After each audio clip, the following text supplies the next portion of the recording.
Sore sahabat Femina, kita berjumpa lagi di Femina Live sebagai bagian dari kerjasama Femina dan Satgas Penanganan COVID-19 yang merupakan kerjasama dalam upaya kita untuk menekan laju penyebaran angka COVID-19 dengan tetap menjalankan protokol kesehatan dimanapun kita berada, yaitu 3M, yaitu sudah pasti dong semua teman-teman sudah tahu, kita memakai masker, seperti sudah saya kenakan tadi, dan kita menjaga jarak dan menghindari kerumunan, dan serta mencuci tangan dengan sabun. Saya Tria Nur Agustina, jurnalis Boga Femina yang akan menemani sahabat Femina selama 1 jam ke depan di Facebook Live. Nah, siapa yang sudah berada di sini, teman-teman, boleh dong saling menyapa dan sedang ada di kota mana.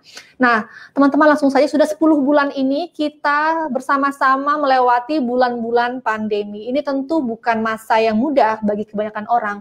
Namun di balik kesulitan itu, ternyata ada celah yang bisa dilakukan untuk bertahan. Nah, ngomong-ngomong soal, kita sudah lihat nih temanya hari ini, yaitu wajib tahu, kebersihan dapur usaha, dan pengemasan yang sehat. Nah, sejak masa PSBB atau work from home, kebutuhan konsumsi masyarakat menjadi semakin meningkat, terutama di bagian rumah tangga. Nah, ini apalagi kalau bukan kebutuhan sehari-hari kita, berbagai jenis makanan yang bisa dipesan dengan mudah melalui smartphone kita. Pokoknya semuanya yang go digital, makanan itu pasti langsung kita cari. Nah, kebutuhan ini lantas dijawab dengan tumbuhnya berbagai bisnis-bisnis kuliner rumahan. Jadi mereka nggak punya restoran fisik dan melihat ini sebagai kesempatan. Nah, ini kayaknya bisa nih dilakukan untuk setidaknya menjaga roda perekonomian masing-masing itu tetap bisa berputar. Nah, ini ada yang dari makanan sehat, ada juga cemilan, minuman, dan berbagai macam lain. Pasti teman-teman tahu kan, ada yang jualan kopi, jus, jamu, dan juga mungkin lauk-lauk, karena sekarang banyak sekali sejak work from home diberlakukan, mungkin sudah tidak lagi memperkerjakan asisten rumah tangga dan harus menghandle segala makanan sendiri di rumah. Nah, walaupun hanya berskala rumahan nih, urusan makanan tentunya tidak boleh sembarangan. Apalagi di saat pandemi ini, kesehatan menjadi hal nomor 1 yang kita perhatikan. Nah, bagaimana caranya para pengusaha yang baru memulai bisnisnya di tengah kuliner, ya di tengah pandemi, bisa menjalankan protokol kesehatan agar bagaimanapun secara produksi dan hingga pengemasan makanan yang akan melalui proses delivery ini bisa diterima dengan konsumen secara aman. Oke, karena sekali lagi, kenapa kita penting membahas ini? Karena kesehatan adalah nomor 1 saat ini. Untuk membahas tema ini, hari ini kita punya 2 teman istimewa, 2 wanita yang bergelut di industri, satunya kuliner, ya, di dunia kuliner. Mereka adalah, satu adalah Mbak Santi Serat. Mbak Santi sudah ada bersama kami. Nah, dia adalah konsultan keamanan pangan dan juga ketua ACMI. Nah, ya. Dan untuk sharing mengenai pengalaman menjalankan dapur usaha di rumah dan akhirnya sekarang sudah memiliki dapur produksi yang profesional, kita akan ngajak ngobrol Mbak Rahma Putri. Dia adalah pendiri dari perusahaan Muki. Muki adalah sebuah brand untuk spesialis cookie gourmet. Ini menjadi kesenangannya orang-orang Jakarta sekarang. Makin kesini justru pandemi, semakin banyak pasti orang yang memesan Muki. Oke, kita ingin menyapa dulu Mbak Santi dan Mbak Putri sudah ada di lokasinya masing-masing untuk kita ajak ngobrol. Hai Mbak Santi dan Mbak Putri, apa kabar? Halo.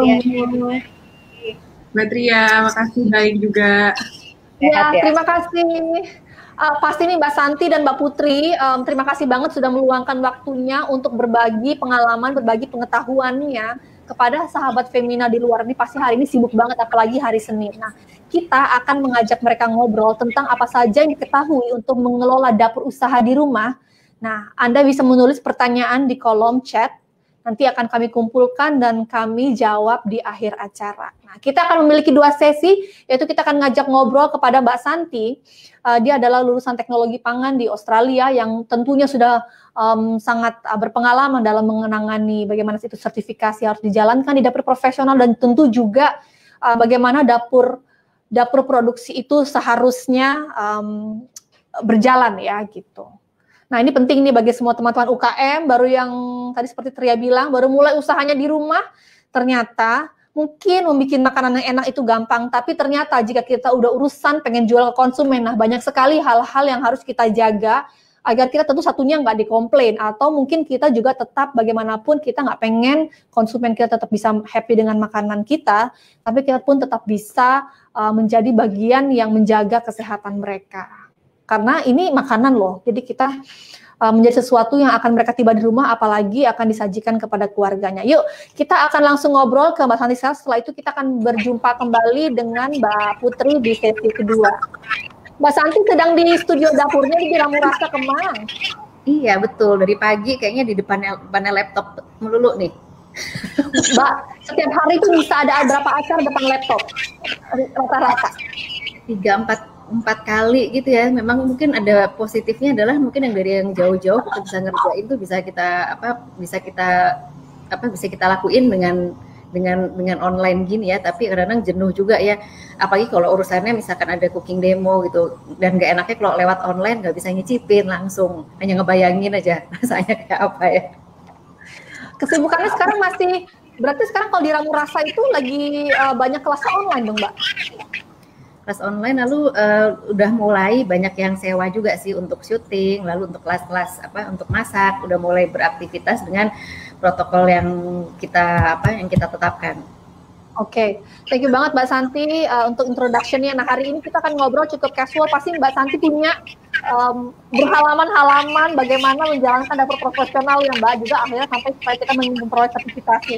Tapi hari ini kita akan ngobrol garis besarnya untuk semua sahabat Femina, secara general, secara dasar, apa dulu sih yang harus kita lakukan checklist ke dapur produksi kita. Apalagi sekarang kan mungkin banyak sekali teman-teman yang belum memiliki dapur profesional, tapi masih melakukan usahanya di rumah sendiri gitu. Nah, ini masalah higienitas dan sanitasi, walaupun di rumah sendiri, akhirnya kita harus menjadi lebih menjaga, at least mungkin belum punya sertifikatnya gitu, tapi kita at least memiliki atau mengetahui standar-standar apa sih yang biasanya diterapkan jika pebisnis profesional itu mau menjalankan sebuah dapur yang aman tentu misal bagi pekerjanya dan juga bagi konsumennya. Mbak Santi, aku boleh langsung ke pertanyaan pertama ya Mbak? Iya. Yeah. Nah, Mbak, sekarang kan banyak banget nih, seperti tadi sudah saya bilang, usaha kuliner bermunculan di rumah, mau dia jualan minuman, mau dia jualan makanan atau snack. Nah, secara garis besar nih Mbak ya, dari banyak sekali itu pasti peraturannya, untuk menjaga makanan dan kebersihan, poin apa sih yang paling penting harus diperhatikan? Atau mungkin yang kayak banyak orang sering kelewatan lah, silakan Mbak. Iya, jadi sebenarnya kalau saya lihat tuh permasalahan pangan tuh ada beberapa sih, Tria. Jadi sebenarnya kalau aku kelompokin sebenarnya ada 5 permasalahan pangan. Jadi pertama itu ada higienis dan sanitasi tempat pengelolaan makanan, lalu pencemaran makanan, lalu peralatan pengolahan makanan. Food handler itu adalah orang yang memegang makanan setiap harinya, dan keracunan pangan. Nah, yang sebenarnya yang kita dari dulu sebenarnya kalau di dunia F&B itu adalah kita menghindari adanya keracunan pangan gitu. Jadi buat aku adalah prinsipnya jika kita udah makan dan itu kita muntah atau memang kita merasa pusing, lalu mules, lalu keringat dingin lah, lalu kita muntah, itu artinya udah keracunan pangan gitu. Jadi keracunan pangan itu pun juga banyak sebabnya. Jadi tapi lebih ke kontaminasi biologis. Jadi ada bakteri yang masuk ke dalam satu makanan. Nah, kalau di dunia F&B sebenarnya food safety atau keamanan pangan itu adalah mutlak sih. Sebelum COVID pun juga sebenarnya udah mutlak, harus ditepati lah gitu ya. Jadi buat aku seenak-enaknya makanan murah lalu sehat, tapi itu kalau nggak aman ya artinya itu nggak bisa dimakan gitu. Dan kita kan paling sebel kalau misalkan kita ke suatu tempat terus kita makan, taunya ada rambut, taunya ada stapler. Nah, itu kontaminasi yang memang harus dihindari dari pelaku UMKM gitu. Dan yang paling kalau aku sendiri lihat misalkan diminta jadi kurator UMKM, saya selalu minta ada foto produksinya seperti apa gitu ya, flow-nya seperti apa. Nah, yang paling sering dijumpai adalah masih berproduksi atau dalam mengemas makanan itu masih di lantai. Jadi memang seharusnya sudah ada mejanya gitu untuk berproduksi. Kadang-kadang teman-teman mungkin ngerasa nyaman, oh saya ngerjain di rumah kok gitu ya, saya ngerjain di rumah, saya mau santai aja gitu. Tapi ya yang kalau di rumah berhubungan dengan makanan ya harus pakai baju kerja yang proper. Aku nggak bilang bahwa harus pakai harus pakai baju yang bagus atau gimana, tapi seenggaknya pakai baju yang proper, pakai celemek gitu ya, pakai apron. Apron juga sebenarnya bukan buat gaya-gayaan, tapi ya memang untuk menghindari makanan yang lagi masak lalu muncrat ke baju gitu ya. Jadi memang ada beberapa syarat yang memang harus dipenuhi. Jadi seperti meja dan meja kerja, aku nggak bilang memang harus, yang memang idealnya adalah stainless steel gitu. Tapi kalau nggak stainless steel belum ada, kita bisa pakai meja yang dari ubin dulu gitu. Dan memang kesehatan food handler sendiri yang memang harus diperhatikan gitu. Cuci tangan. Mungkin jargon jagalah kebersihan, mungkin orang diproduksi jagalah kebersihan gitu, tapi cuci tangan yang benar itu bagaimana? Lalu bukan berarti dengan pakai sarung tangan berjam-jam itu tangan kita juga terlindungi. Jadi pakai sarung tangan pun juga harus diperhatikan untuk berapa jam, harus dilepas, cuci tangan, kita pakai sarung tangan lagi. Gitu Tria. Nah, Mbak Santi, kapan sih akhirnya sebetulnya kalau kita itu mau mulai bisnis makanan? Itu memang apakah dari awal memang sebaiknya memindahkan punya ruangan khusus Mbak untuk menghindari tadi kayak akhirnya tempat tangan yang lebih proper gitu, mejanya lebih proper gitu. Apakah hal seperti itu sebaiknya memang dilakukan dari awal? Hal-hal minimal tadi ya.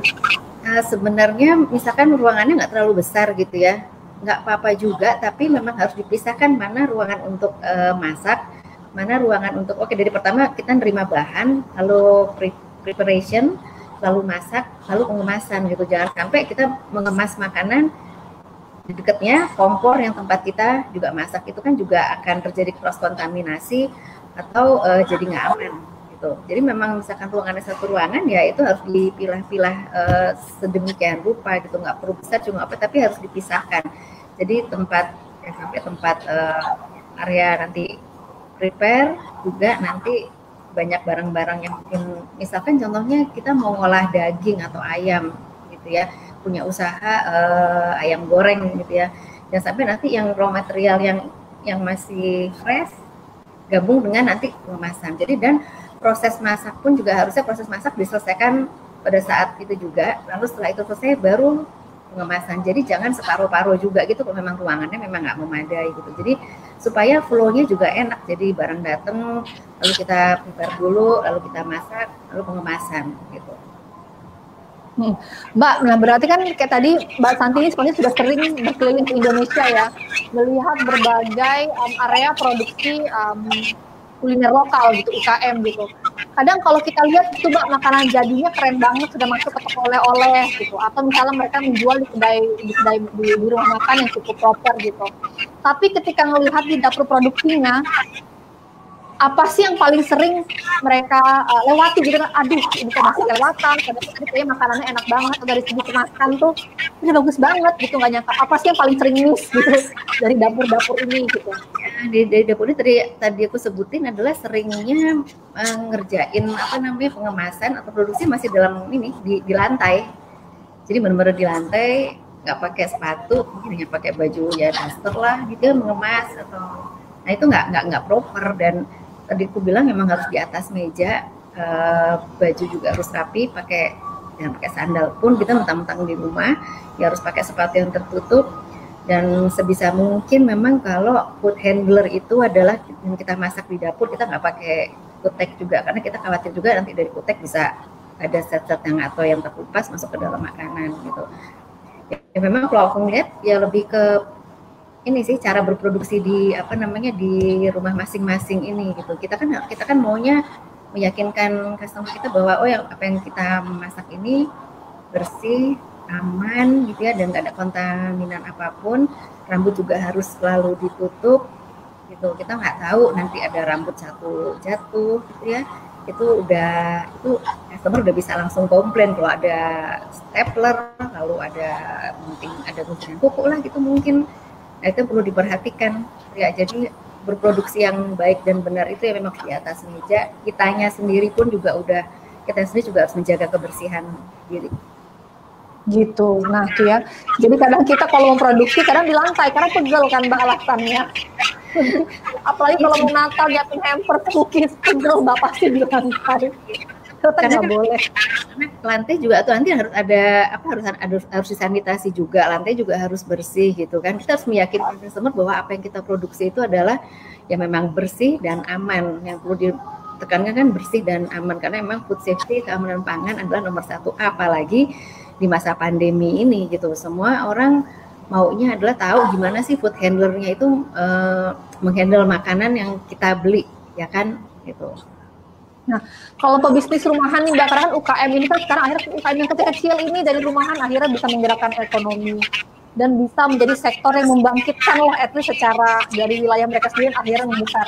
Nah, kalau untuk pebisnis skala rumahan, ini mereka punya acuan atau badan pemerintahan nggak yang bisa memandu mereka? Tapi mereka ini masih belum mencapai tahap yang skala besar industrinya. Apakah ada batasannya harus dinilai seperti apa gitu? Misalnya harus berapa volumenya setiap hari sehingga bisa dikatakan mereka harus sudah memiliki sertifikasi yang profesional gitu, yang untuk skala besar, atau yang masih skalanya segini cukup mengikuti himbauan atau ada acuan saja dari pemerintah, gitu Mbak.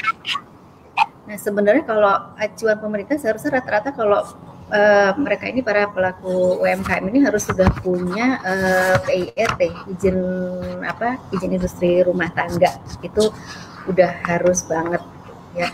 Dan tapi harapanku sih sebenarnya teman-teman UMKM ini kan pengennya nanti naik kelas ya, nggak mikro aja kan, maunya nanti seenggaknya bisa jadi menengah. Dan mereka, aku nyaranin memang dari awal itu memang sudah nanti daftar ke Badan POM, ke dinas kesehatan juga, dan nanti bisa naik kelas gitu dari dia punya Sanitary Standard Operating Procedure, dia punya nanti GMP, nanti bisa nanti paling tinggi itu ke ISO dan HACCP ya. Kan kita pengennya nanti ke usaha UMKM ini maunya naik kelas juga ya, nanti siapa tahu gitu nanti bisa ekspor juga, jadi nggak stuck di mikro aja gitu. Oke, itu berarti mereka pergi ke pembinaannya ke Departemen Kesehatan kah? Ke Dinas Kesehatan kah setempat? Nanti mereka akan datang dan mereka akan kasih penyuluhan. Jadi mereka akan kasih penyuluhan, lalu mereka nanti akan kasih saran memiliki ruang produksi, nanti ruang pengemasan di sebelah mana, nanti mereka akan audit juga dan mereka akan ada tes juga. Dan sepertinya sekarang nggak terlalu sulit juga gitu untuk mendapatkan izin itu asal sesuai dengan standar yang mereka miliki. Jadi sebelum misalnya izin PIRT itu dikeluarkan, harus ada penyuluhan, pembelajaran, dan survei ya Mbak ya. Baru setelah itu izin itu bisa dipertimbangkan gitu untuk keluar. Ya, dan sekarang tuh kan memang kalau saya lihat memang semuanya berproduksi dari rumah kan sebenarnya. Jadi ya memang sekarang terjadi ada persaingan harga, lalu ada semua orang bisa berproduksi gitu ya. Ya tapi itu sebaiknya memang ada ruangan tersendiri yang memang tempat yang baik, dan nanti akan dari kesehatan nanti mereka akan datang dan akan mengaudit dan pasti ada trainingnya juga. Tapi saya nggak tahu nih sekarang pada saat COVID ini mestinya mereka ada training melalui online ya untuk mempermudah mendapatkan perizinan. Nah kan kadang kita ini kembali ke soal PIRT itu, kadang kita ini karena masih mengurusnya sendiri, lalu kita mikir nanti aja deh kita ambil sertifikasi PIRT-nya. Padahal kalau kita segera mengurusnya itu kan, dan dengan segala penyuluhan yang kita bisa dapatkan, apa saja sih benefit kita sebagai produsen gitu, yang mungkin tadi kita seharusnya justru malah mendatangkan banyak keuntungan bagi kita dan bagi konsumen kita yang kadang kita nggak tahu, dan akhirnya yang tadi bikin kita akhirnya malah menunda-nunda gitu mendapatkan sertifikasi. Dan sebenarnya itu sih kalau buat aku sebagai kurator gitu ya, dan aku melihat teman-teman memproduksi UMKM ini, sebenarnya izin itu penting sekali karena kita mau diyakinkan bahwa makanan yang diproduksi oleh teman-teman ini aman, lalu sudah sesuai gitu, sesuai peraturan. Dan kalau teman-teman merasa sulit, sebenarnya banyak kementerian yang memberikan bantuan seperti ke perindustrian atau dari bank gitu ya, mereka akan dengan senang hati membantu dan membantu teman-teman tuh untuk memberi pengarahan gitu, dan juga pengemasan yang baik itu bagaimana sih gitu. Nah itu jadi memang masa pandemi ini juga meskipun kita networkingnya juga agak terbatas lewat Zoom, tapi memang kita harus mencari-cari celah. Kita harus engage sama dengan siapa nih, dan setahuku memang ada bank-bank yang memang memberi binaan-binaan terhadap untuk para pelaku UMKM. Oke, jadi sebetulnya banyak juga program dari perbankan yang bank yang bisa, nggak cuma pemerintah ya, bisa mengeluarkan, ya. Karena semua sedang lagi mendukung UMKM nih ya. Jadi pokoknya teman-teman itu banyak banget acara yang bisa dipelajari ya Mbak ya. Iya, dan pengemasan sih memang paling penting juga gitu, apalagi untuk produk-produk tertentu, misalkan rendang gitu ya, atau mau jual sate atau ayam ungkep, atau misalkan singkong gitu. Nah, singkong nanti yang udah tinggal goreng gitu ya. Nah, itu juga perlu dipikirkan kemasannya seperti apa gitu. Kemasan apa sih yang sebenarnya bisa membuat lebih awet gitu ya, itu bisa harus pakai vacuum pack. Nah, itu memang harus ada teknologi yang memang mau nggak mau harus ada keluar investasi sendiri untuk pengemasan supaya lebih awet, supaya lebih lama. Karena sekarang pada masa Covid ini kalau kulit memang makanan frozen food, lalu makanan yang sehat gitu ya, salad, lalu jamu, teh, kopi itu punya pasar yang besar ya. Yes. Nah, itu Mbak, lalu itu mengenai tadi kan kita nih makanannya sudah ada. Nah, kita ada nggak sih, kita bagaimana cara mengecek apakah makanan kita itu bersih, layak untuk dikonsumsi? Kita bisa pergi ke lab mana Mbak? Sebenarnya kalau itu lebih ke ada lab-lab tertentu, misalkan untuk tahu bahwa nutrition fact ya. Untuk nutrition ada berapa kalorinya, lalu lemaknya berapa, itu mungkin di sini belum terlalu common, tapi alangkah baiknya gitu ya kalau misalkan usaha sambal, lalu keripik gitu, karena orang sekarang lebih ke health conscious ya, pengen tahu ini kalorinya berapa sih, kalau makan ini menggendutkan apa enggak sih gitu ya, meskipun tetap aja makan. Tapi kalau untuk kebersihan apa enggak, nanti sebenarnya dari PIRT itu kan nanti akan ada audit juga ya, akan dilihat juga. Lalu untuk halal juga nanti bagaimana flow-nya, lalu dilihat juga ingredientnya apa aja sih yang bisa di-approve halal atau enggak gitu. Oke. Nah, jadi ternyata kalau dengan kita mengecek PIRT pun bisa dicek ya, dengan kelayakan hasil produksinya akan dicek juga gitu, kualitas makanan itu sendiri ya. Kalau misalkan kita udah punya sertifikat HACCP ya, itu sebenarnya udah jaminan bahwa kalau misalkan aku disodorin produk UMKM ada HACCP, aku udah percaya yakin bahwa itu jaminan mutu bahwa makanan itu, produk itu udah aman dan memang sudah bagus, dan memang itu dia udah siap ekspor. Nah, nah tadi ngobrol-ngobrol soal kemasan Mbak.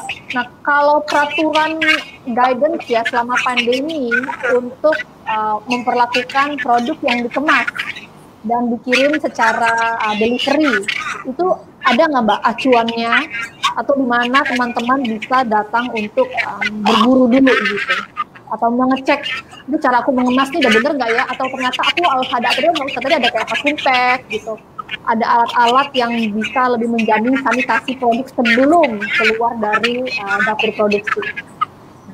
Sebenarnya kalau keluar dari dapur produksi, dari timnya kita sendiri yang kita harus yakin ya, ini sudah bersih lalu dikemas.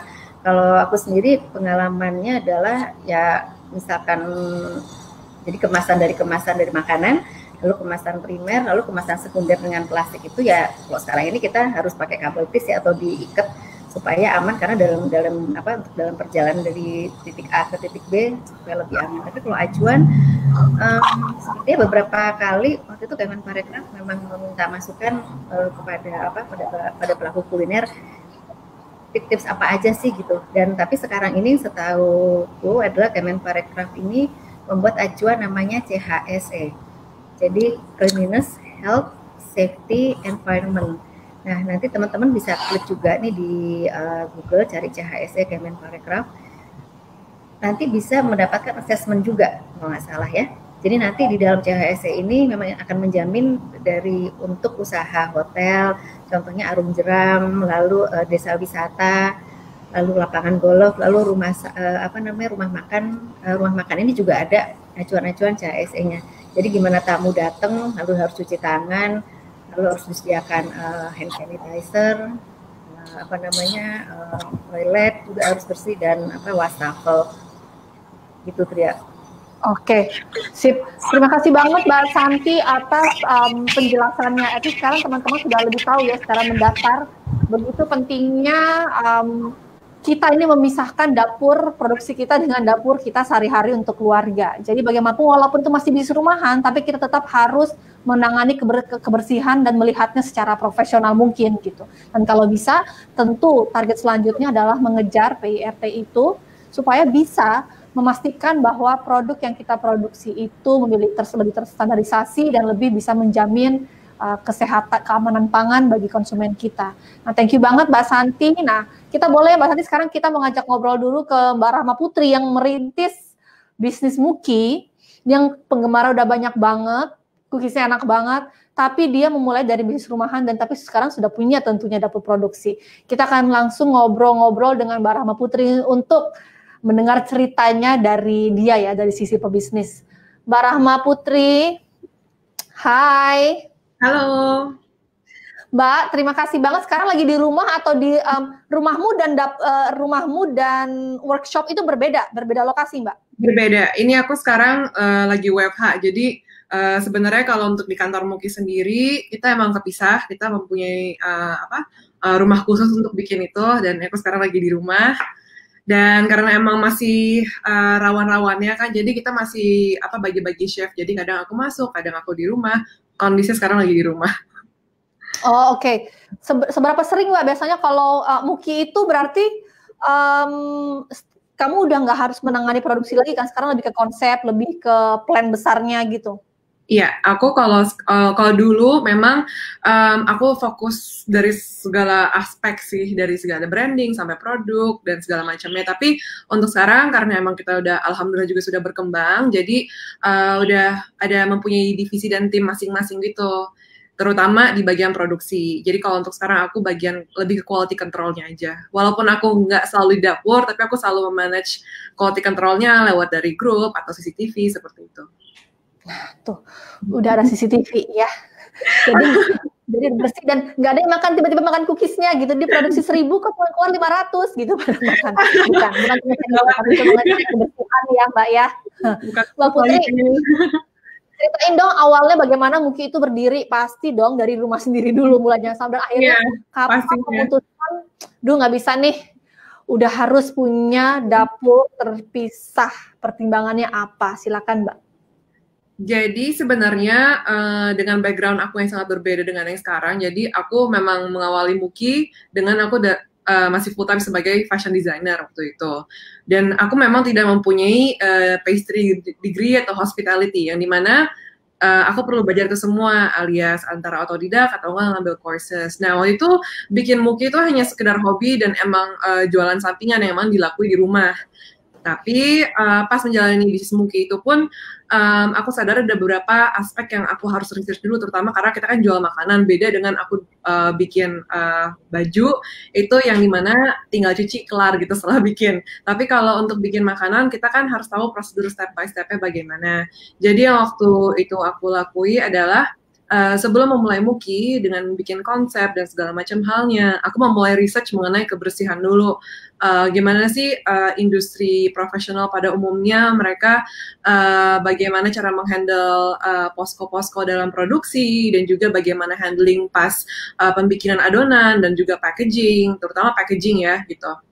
Dan di situ karena emang aku belum ada link untuk menuju kayak ke pastry chef atau emang konsultan yang khusus untuk bagian safety, food safety, jadi akhirnya aku harus mulai research semua sendiri. Dan di situ aku banyak belajar hal baru, dan ternyata memang kita membutuhkan pos-pos sendiri walaupun dikerjakan di rumah. Jadi yang waktu itu aku lakuin adalah bagi-bagi ruangan sama yang punya rumah. Kondisi waktu itu juga masih tinggal bareng keluarga, jadi akhirnya bagi time management. Jadi ada bagian yang dimana pagi misalkan mereka masak, masak dulu. Udah gitu aku itu bisa sediain. Jadi misalkan 2-3 jam aku bakal bikin orderan, dan itu areanya sebelum aku buat juga aku harus bersihin dulu. gitu. Karena dari awal aku juga orangnya sangat peduli dengan kebersihan, bisa mungkin dibilang clean freak. Jadi akhirnya aku bersihin dulu dan pastikan benar-benar udah nggak ada debu atau ada bau makanan yang lainnya yang bisa terkontaminasi. Jadi di situ aku mulai produksi. Dan juga mengenai kulkas kan penting banget tuh, karena itu paling sering terjadi pencemaran terjadi dalam kulkas. Jadi di situ juga untuk bahan baku yang punya aku itu aku semuanya simpan di box khusus, jadi dimasukin dalam box-box lagi gitu. Dan juga dari segi bikin adonan itu aku ada area sendiri yang aku disediakan, dan juga untuk dari segi packing aku juga menyiapkan area sendiri gitu. Jadi alhamdulillah selama ini nggak pernah ngerjain di lantai, jadi selalu di meja, karena aku juga paham kalau misalkan semua itu harus bersih, dan aku bayangin aja diri aku sebagai customer, gimana aku kalau sebagai customer mau menerima makanan yang dibuat walaupun mereka tidak lihat, tapi itu anggapan aku ini yang membeli gitu. Jadi pasti safety concern-nya itu pasti lebih tinggi gitu. Jadi dari segi packaging-nya itu aku terapkan juga gitu sih. Oke, nah jadi ternyata yang untungnya Mbak Putri ini OCD ya, sahabat Femina. Jadi dia sendiri langsung tuh udah ada brand, udah ada itu bagus, packaging, tapi juga yang mungkin hal yang nggak customer kan nggak lihat ya kebersihan itu, tapi untungnya sudah ada customer sendiri, yaitu Mbak Rahma Putri ini. Nah sekarang itu dapur produksinya itu kayak sebesar mana? Mungkin orang akan mengira, aduh saya nggak mau deh pindah, itu harus modalnya berapa, itu harus nyewa kayak ruko, kayak apa. Nah itu tuh kamu tuh bentuk workshop itu seperti apa? Apakah kayak ada menyewa area luasnya seberapa gitu, lalu satu shift tuh sekarang dalam masa pandemi ini berapa orang gitu Mbak? Ya. Jadi kalau kita bandingkan dengan kondisi before and after ya, kalau untuk yang before yang dimana masih di rumahku sendiri, itu memang yang ngerjain tuh hanya aku dan ada satu orang yang dimana aku train dari nol ya, dimana itu rata-rata UMKM mulai, dan di situ aku sebenarnya udah mulai nyicil dari barang-barang yang emang mereka anggap bisa dibilang lebih industrial lah ya gitu, dari hal yang paling kecil misalnya kayak measuring spoon, stainless, udah gitu peralatan, mixer pun juga yang proper, dan karena aku sangat concern dengan penyimpanan yaitu kulkas, di kulkas terutama, jadi akhirnya aku mau nyicil dan nabung untuk beli kulkas sendiri, dan itu aku taruh rumah. Jadi itu step pertama yang emang menurut aku paling penting, lebih priority. Jadi aku memperhitungkan mana yang priority, mana yang secondary, mana yang tertiary, supaya juga nggak stres mendadak gitu, karena kan pasti sebagai UMKM banyak banget pengeluarannya dan pasti pengen berkembang dan banyak maulah ini itu sebagai owner. Jadi di situ perlu disadari juga apa sih yang paling urgent, apa sih yang paling kita butuhi supaya kita juga lebih bersih dan juga lebih profesional dalam mengenangi ini gitu. Apalagi kalau kita memang mau serius di bidang ini kan gitu. Jadi sebenarnya best purchase aku adalah kulkas itu. Jadi kulkas khusus untuk penyimpanan coklat, adonan, terutama butter, dan yang lain-lainnya yang perlu emang disimpan gitu. Nah, beberapa waktu kemudian kita akhirnya bisa sewa rumah yang dimana emang itu sebagai kantor kita juga dan tempat produksi kita juga. Dibilang besar-besar banget juga enggak, cuman memang cukup besar untuk mempunyai pos masing-masing. Jadi kita di sini yang paling beda adalah SOP, jadi standard operational prosedurnya, yang dimana sekarang udah ada bagian pos bagian adonan, ada bagian penyimpanan bahan baku, ada bagian percetakan karena emang cookies kita perlu dicetak, dan ketiga ada bagian area manggang, dan juga ada area khusus untuk kulkas gitu. Jadi area-area itu kita anggap area steril atau area bersih, yang dimana emang hanya orang produksi kita saja yang bisa keluar masuk, dan juga memang pun kalau ada orang operasional di luar yang mau masuk ke dapur karena membutuhkan atau ingin membantu, itu biasanya kita pastikan dia menggunakan kayak hairnet, masker, dan juga ganti baju dan pakai apron gitu. Jadi dipastikan juga semuanya bersih gitu. Dan sejauh ini sih kalau untuk dari perubahan yang terjadi emang SOP dan juga checklistnya itu sih yang paling penting untuk kita. Jadi supaya, karena kan banyak nih standar kebersihan di Muki yang kita sekarang lakuin yang sangat jauh berbeda dengan yang dulu. Jadi kita masing-masing divisi itu mempunyai checklistnya masing-masing gitu. Dan terutama juga aku selalu mengingatkan mereka setiap selesai satu adonan, misalkan kita kan mempunyai punyai banyak variasi cookies kan, dan setiap pembikinan cookies tersebut kita harus bersihin alat dapur dan juga meja pun untuk pembuatan adonan berikutnya. Jadi supaya nggak cross contamination gitu. Tuh ya. Ternyata untuk sebuah cookies perjalanannya panjang banget, ada pos-posnya ya. Diurus oleh, pokoknya ada stagesnya, ada juga tadi harus ada checklistnya. Jadi kita bisa memeriksa sendiri dalam divisi, dalam pos itu, apakah sudah melakukan pekerjaannya sesuai prosedur. Nah, hal yang paling sulit Mbak Putri dalam produksi itu apa sih? Kalau misalnya mungkin kamu dari segi misalnya produknya cookies. Nah, jangan lupa sahabat Femina yang mau bertanya, silakan langsung tulis di kolom chat, mumpung ada Mbak Santi dan Mbak Putri bisa langsung bertanya best practice mereka. Nah, kembali, dalam pembuatan cookies nih, banyak banget sekarang yang jualan cookies, tren cookies ya. Paling sulit itu dalam segi kebersihan tuh yang mana sih? Atau paling ribet nih ternyata gitu? Jadi sebenarnya kalau untuk aku sendiri, masalah kebersihan itu terutama dari produksi sampai ke packing itu tuh lebih tepatnya ke mindset orang yang menangani itu gitu. Jadi sebenarnya kalau karena kita udah ada SOP, udah ada checklist, itu kan sebenarnya tinggal dilakuin. Tapi setekun apakah orang itu bisa melakuinya gitu. Kalau kesulitan aku pas dulu masih di rumah yang masih bikin sendiri, itu emang kesulitannya adalah membagi space dan juga membagi waktu dengan orang rumah, karena beresinnya sendiri bisa sampai sejam gitu. Yang dimana kalau sekarang kita memang udah punya kantor dan juga tempat produksi sendiri, itu sebenarnya lebih bagaimana kita bisa menginjek mindset kebersihan itu ke tim kita gitu. Jadi bukan hanya dari sekedar produksi, tapi bagian area packing pun itu juga ada checklistnya, ada SOP-nya. Yang packing pun juga harus menggunakan baju khusus dan juga masker dan juga hairnet gitu. Jadi di situ kita benar-benar menjaga, dan sarung tangan pun juga penting sekali gitu.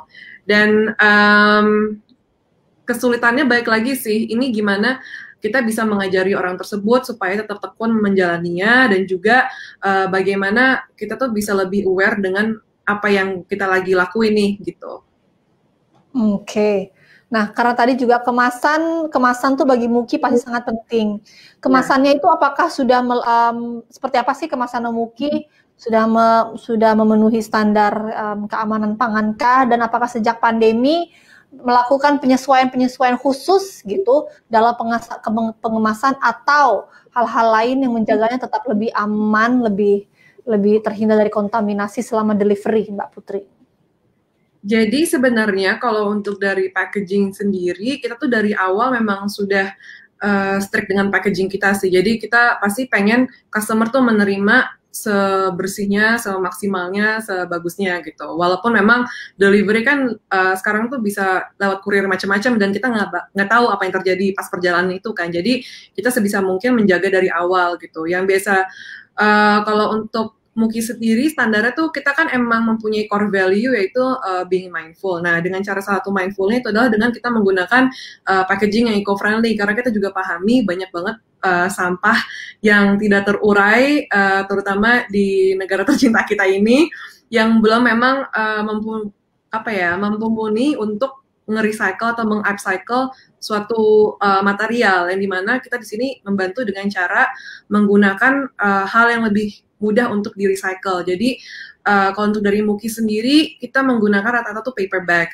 Memang paper bag itu tuh agak lebih mudah terurai dibanding plastik. Cuman ada step-step yang kita perhatikan. Yang pertama itu durability dari box tersebut. Misalnya kita menggunakan box cookies, yang dimana kalau teman-teman tahu mukanya Muki yang paling depan, dan itu tuh kita juga tahan banting, bisa dibilang tidak gampang hancur, dan juga kedap, karena kita memastikan setiap areanya itu tertutup. Udah gitu kita juga memastikan di area dalamnya itu food grade, karena jangan sampai tidak food grade, jadi biar aman juga untuk makanan. Udah gitu kita memperhatikan environmental conditions, maksudnya di mana bagaimana ini akan mengefek ke alam gitu. Dan juga kita suka tulis production date, yang dimana cookies ini tahan berapa lama, dan juga dibikinnya kapan gitu. Dan juga salah satu packaging kalau dari Muki sih brand identity ya, yang dimana juga penting karena itu adalah salah satu dari customer experience untuk pas menerimanya gitu. Dan yang dipastikan sih kita abis itu menggunakan paper bag juga. Dan kita, karena walaupun kita tidak menggunakan plastik, tapi kita memastikan semua area itu kedap dan customer menerima dalam kondisi bersih. Tapi juga karena terutama lagi musim hujan gini, jadi kadang kita suka menyediakan plastik apabila lagi hujan atau ada customer yang request gitu. Walaupun emang kalau untuk di production house kita sendiri, kita tuh sangat jarang memakai plastik. Kita bisa hitung pakai jari apa aja yang kita gunakan dengan plastik, tapi ada salah satunya itu bubble wrap yang kita masih gunakan gitu, dan juga plastik wrap agar lebih kedap gitu. Oke. Terima kasih banget Mbak Rahma Putri, ternyata kita sudah sampai ke sesi tanya jawab. Kita akan nanti kembali ke Mbak Putri ya. Mbak Putri, thank you banget sharingnya. Nah, saya mau langsung balik lagi ke Mbak Santi Serat ya untuk pertanyaannya. Ini tadi ngobrol soal perkakas plastik. Udah bisa dihitung dengan jari tadi kalau katanya Mbak Rahma, segala perkakas plastik itu. Nah, ini pasti yang paling bikin gemes juga nih Mbak Santi. Kalau pergi ngelihat dapur produksi, masih banyak yang pakai adukan plastik. Emang apa bahayanya sih Mbak? Kan kita kan misalnya kalau lihat kan gampang pecah Mbak, dan itu lebih murah gitu. Tapi ternyata kan kita nggak tahu ya, apa sih bahayanya plastik di dalam proses produksi gitu. Kayaknya tuh udah deh mulai disingkirin. Kita udah mulai harus nabung beli segalanya yang stainless dari yang kecil-kecil. Apa sih Mbak gitu? Kalau kita mau tahunya nggak gampang pecah, lebih enak gitu. Kalau pengalamanku tuh lebih banyak sering ngelihat di dapur masih banyak pakai ini sih adukan-adukan kayu, tapi ini di luar kota sih ya sering lihatnya. Tapi adukan kayunya itu udah yang kalau adukan kayu itu kan rentan ya, dan kalau kita udah pakai, kita mesti benar-benar cuci bersih, dijemur. Setelah itu udah benar-benar kering kita pakai. Nah kadang-kadang di dapur-dapur produksi itu yang adukannya tuh udah yang bekas mungkin udah item-item, terus atau mungkin ada bekas bekas jamuran gitu. Dan mungkin buat pelaku masih sayang deh, masih bisa dipakai gitu. Tapi kita yang lihatnya itu kan udah nggak aman, bisa aja kotoran-kotoran yang ada di kayu-kayu itu bisa masuk ke dalam dalam wajan lah, dalam proses masak ya. Jadi yang sering aku lihat sebenarnya malah lebih ke kayu, tapi kayu itu yang udah nggak terlalu bagus tapi tetap sayang dibuang, tapi tetap dipakai, gemes kan jadinya. Jadi kadang udah item-item, udah nggak bagus gitu ya. Kalau plastik aku sebenarnya jarang nemuin, tapi mungkin untuk usaha tradisional yang pernah aku temuin itu kayak pengaduk masih pakai gayung gitu, gayung mandi. Meskipun mungkin yang buat produksi bilang ini memang gayung buat memang buat produksi, tapi kita orang luar mungkin lihatnya, mana aku tahu ya si gayungnya itu bisa dipakai mandi, setelah dipakai mandi terus ditaruh buat produksi gitu. Nah jadi sebenarnya kita kan juga kok di lapangan pengennya memang pakai alat yang memang yang ini aja, yang bisa gampang dipakai gitu. Tapi ya itu kita harus memastikan bahwa alat itu aman dan gak ada kontaminasi silang dari si alat ini ke dalam makanan yang kita sedang proses, Tria. Oke, nah Tia, ternyata banyak yang bikin Mbak Santi gemes kalau roadshow dapur ke beberapa tempat UMKM. Jadi teman-teman, jadi kalau bisa semuanya memakai material yang lebih tidak memiliki risiko gitu ya. Apalagi kalau misalnya plastik gitu kan akan lebih sulit gitu jika kita mau membersihkannya, pasti lebih greasy gitu, lebih berminyak, susah sekali dibersihkan gitu. Berbeda sekali dengan stainless. Nah, Mbak, ada pertanyaan dari Mary Sumarjo dari salah satu penonton. Dia bertanya, dia ini kayak bisnis pempek nih, dia bertanya, kalau saya packing pempek frozen atau bukan frozen, sebaiknya pakai apa? Pakai mika boleh nggak? Biasanya kalau kita kan mika apalagi seret gitu yang pakai staples tuh ya, boleh nggak? Atau baiknya vakum? Gimana Mbak kalau pempek? Atau kamu pernah ngelihat packaging pempek yang keren banget, wah ini lolos nih standar. Itu seperti apa? Nah sebenarnya kalau sekarang ini kan peralatan tuh banyak yang lebih udah murah-murah dan banyak sekali ya, dan gampang banget dibeli secara online ya. Sebenarnya kalau pempek itu bisa pakai kemasan plastik yang memang untuk plastik untuk vacuum, jadi lebih awet juga kan, lebih awet dan lebih aman. Lalu juga waktu itu pernah ada yang nanya, Mbak kalau saya produksi empek-empek boleh nggak sih ngadoninnya nggak pakai sarung tangan? Boleh aja, memang di dapur itu nggak semuanya harus pakai sarung tangan. Jadi memang ada adonan roti, lalu empek-empek yang memang butuh panasnya tangan. Nah tapi itu di dalam suatu ruang produksi harus ada checklistnya. Nah berapa jam harus cuci tangan, setelah ngulenin itu berapa jam harus cuci tangan lagi, lalu harus dibersihkan gitu ya. Tapi kembali lagi ke kemasan, harusnya kalau pempek lebih bagusnya adalah pakai plastik kemasan vacuum.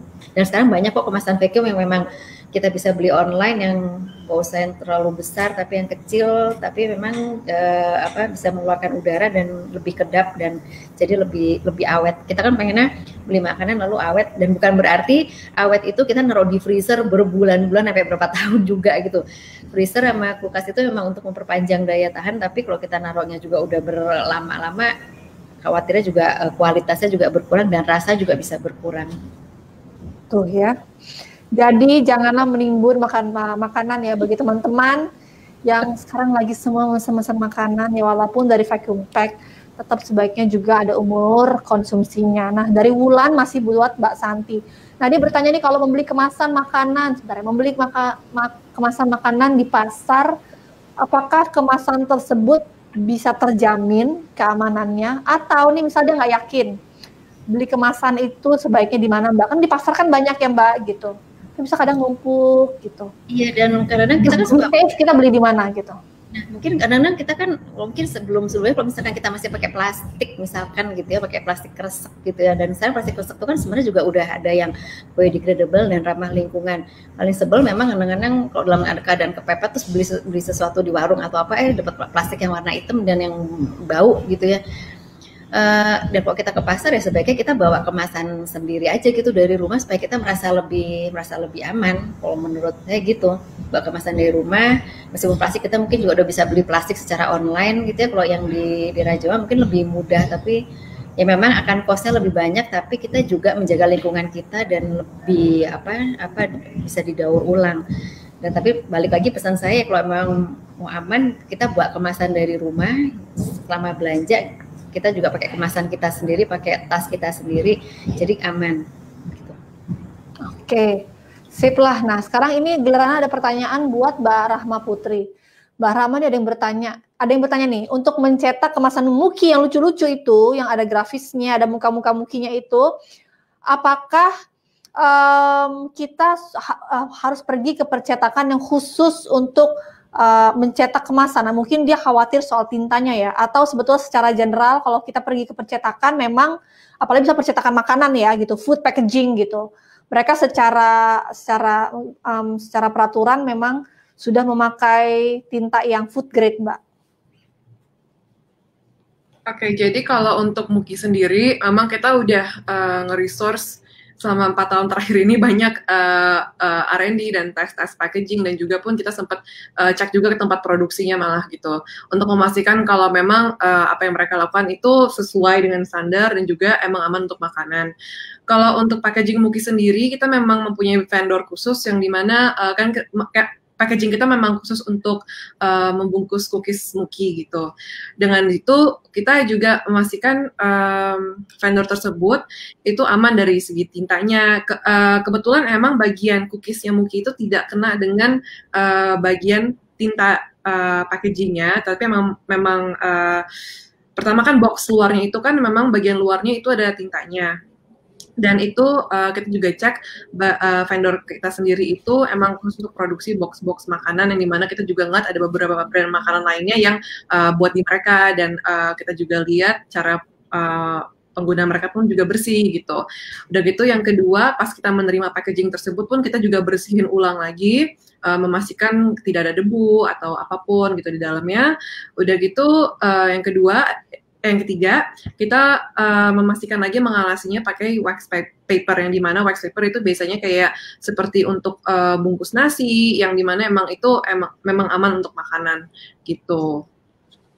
Oke, nah Mbak Putri, nah ini kan pasti kan kalau Muki ini kan makanannya ini pasti banyak yang misalnya ibu-ibu beli buat anaknya gitu ya. Yeah. Nah, apalagi tuh sehingga misalnya cookies itu kan ketika misalnya dia menjadi makanan anak-anak, banyak sekali misalnya orang tuanya cukup concern apakah dari segi produksi gitu cukup higienis. Nah, apakah supaya kamu tuh nggak deg-degan gitu ya sebagai pemilik brand gitu, supaya menghindari komplain, ataupun misalnya jika komplain itu terjadi gitu, bagaimana kamu bisa punya semacam jawaban atau kamu bisa menjawab itu dengan sebuah standar yang tertulis dan jelas gitu, sehingga konsumen tuh tahu bahwa memang kesalahan itu mungkin tidak terjadi gitu di dapur produksi Muki gitu. Pas itu kan apalagi sekarang Muki makin menjadi brand yang besar ya, dan gerai-gerai kecilnya itu mulai masuk kemana-mana, dan secara online juga ada di berbagai macam platform marketplace. So konsumennya makin banyak nih fansnya. Nah, supaya nggak deg-degan gitu. Apa sih punya backup data gitu. Kalau misalnya kalau kita pergi ke pabrik besar kan, kita ada bisa ada code yang bisa kita scan dan kita bisa tracing gitu kan. Tapi itu sudah dengan sistem pabrik gitu. Ya. Kalau Muki sendiri gimana sih Mbak biar bisa tidur gitu ada bisa tidur ya. Alhamdulillah sampai sekarang tidurnya lumayan nyenyak sih ya. Belum ada. Kita memang belajar pasti dari pengalaman ya. Kita pun juga pernah dikomplain dulu-dulu dan yang sampai parah banget pernah, itu pun juga kita sambil belajar.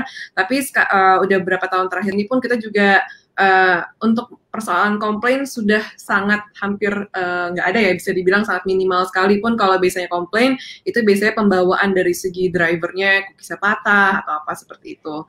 Nah cuman kalau untuk dari packaging sendiri banyak banget emang memang customer Muki tuh ibu rumah tangga gitu, dan di mana rata-rata tuh mempunyai anak yang masih bayi ataupun yang masih toddler, dan mereka juga memang suka concern dengan packagingnya gitu. Tapi di sini sendiri kita memang jadi tadi aku mungkin sempat lupa mention ke Mbak Tria. Jadi semenjak pandemi ini kita tuh ngebikin semacam safety slip gitu, yang dimana itu tuh mendatakan siapa yang bikin adonannya, siapa yang nge-packing, siapa yang nge-QC produk yang dikirimkan ke mereka, pun juga bersama suhu-suhu dari pembuat tersebut gitu. Dan situ kita pun menuliskan standar prosedur kita juga secara simple ya, kayak misalkan bagaimana kita cara packingnya, dan packaging ini pun kita kirim seperti apa kondisinya gitu. Jadi memang slip itu tuh terutama untuk di masa pandemi ini sangat penting, dan juga banyak customer kita yang seneng dengan those kind of treatment yang ngebikin mereka jadi merasa lebih secure dan juga safe gitu. Dan di situ kita pun tetap konsisten sampai sekarang menggunakan slip itu, dan itu memang juga membantu untuk customer mengerti kalau apa yang kita lakukan ini memang konsisten dan juga sesuai SOP gitu. Dan kalaupun customer ada yang komplain, biasanya kita sudah membuat list ke customer service kita juga seperti apa aja prosedur kita, dan juga product knowledge dan handling kita bagaimana. Pun kita juga dari segi packaging sendiri, biasanya sebelum pengiriman ke customer, kita biasanya selalu foto untuk order siapa, kita foto hasil cookies seperti apa, hasil packagingnya seperti apa. Jadi dari dapur itu ada hasil kuenya, pas di bagian area packing itu juga ada foto hasil dari packagingnya sebelum ditutup boxnya. Jadi kita tahu ini bisa track, oh ini ordernya siapa, ini siapa gitu. Dan juga dari situ sih, walaupun masih agak seperti manual, cuman di situ kita membantu untuk tahu pas sebelum pengiriman ke customer, kita tahu siapa yang menghandle dan juga kondisi seperti apa pas sebelum dikirim gitu. Jadi bisa dibilang lumayan ke track gitu. Dan itu sih palingan. Oke, nah satu pertanyaan terakhir buat Mbak Putri sebelum masih ada satu pertanyaan juga buat Mbak Santi sebelum kita akhirnya menutup acara. Nah, ada yang nanya nih ke Mbak Putri karena udah jadi cookie guru kan, Muki ini ya, dia bertanya nih, dia namanya Dea bilang saya baru mulai jual cookies, baru mulai jual ke teman-teman nih, baru ke orang-orang terdekatnya. Ada kendala saat diterima, pasti cookiesnya jadi lembab ya, atau mungkin gak garing gitu. Mungkin tipenya bukan American cookies ya, yang mungkin soft bake. Jadi dia mungkin jadi banyak teman-temannya akhirnya dapat nggak renyah lagi gitu. Ada saran nggak sih dari Mbak Rahma? Walaupun sebenarnya kalau modelan kamu kan American cookies ya, memang kayak lebih chewy gitu, memang soft gitu. Nah, dia jualannya kayaknya cookies garing nih. Ada saran nggak? Jadi ini sebenarnya kenapa cookies garingnya jadi lembab, atau emang dari chewy cookies jadi lembab? Aku masih dulu karena mungkin efek dari adonan. Nah ini mungkin dia mungkin kita asumsikan ini Mbak Dea menjualnya cookies yang garing, bukan yang soft gitu. Cookies jadi lembab. Jadi lembab tuh jadi apa? Kalau nggak itu, kalau nggak crispy lagi. Iya. Jadi sebenarnya tuh cookies lembab itu ngefek juga sih dari adonannya. Kayak misalkan kadar ratio antara dry ingredients juga wet ingredients pun itu ngefek ke hasil cookiesnya. Misalkan baru dibikin jadi itu kering, terus tiba-tiba pas disimpan di Tupperware atau disimpan ruangan, lama-lama karena humidity di ruangan tersebut dia jadi lebih lembek atau lebih bisa dibilang benyek gitu. Nah, jadi itu tergantung lagi, balik pertama mungkin dari segi adonan bisa dicek dulu, udah gitu dari kedua adalah dari segi packagingnya. Apakah penyimpanan itu benar-benar di tempat yang kedap udara, udah gitu, karena dari segi penyimpanan untuk soft cookies atau kue kering tuh ngefek, misalkan penyimpanan di plastik atau penyimpanan di gelas, tempat yang terbuat dari gelas atau terbuat kayak dari paper, itu bakal ngefek perjalanan cookies tersebut gitu pas kita terima gitu. Dan kemungkinan besar kalau cookies jadi lembek, dari pengalaman aku sendiri itu biasanya karena humidity dan juga cara penempatannya sih gitu. Yang dimana makin lama cookies kan pasti bakal makin soft dan dia menyerap udara luar juga. Jadi bisa dicek dulu dari segi packagingnya, dipastikan itu benar-benar kedap udara, tidak ada area yang kebuka, dan juga dari ingredients-nya, ratio-nya juga bisa dicek antara wet dan juga dry ingredients. Oke, thank you banget Mbak Putri. Sekarang saya akan kembali ke Mbak Santi. Satu pertanyaan terakhir buat Mbak Santi dari Padang Pariaman. Ada yang bertanya, dia jualan makanan berkuah. Minta tips ke Mbak Santi. Apa sih packaging yang paling cocok sekiranya? Nah, misalnya kalau produk yang liquid gitu, yang aman. Nah, kita asumsikan dia nggak ngirim keluar kota ya, sudah pasti dia ngirim buat di ini aja nih, di Kota Padang aja gitu, di Padang Pariaman. Sebenarnya kalau plastik sebenarnya udah banyak lah ya kemasan plastik yang memang untuk jual untuk mie kuah gitu ya di Jakarta ya, mau nggak memang plastik, ada jenis plastik yang memang untuk untuk makanan-makanan yang berkuah.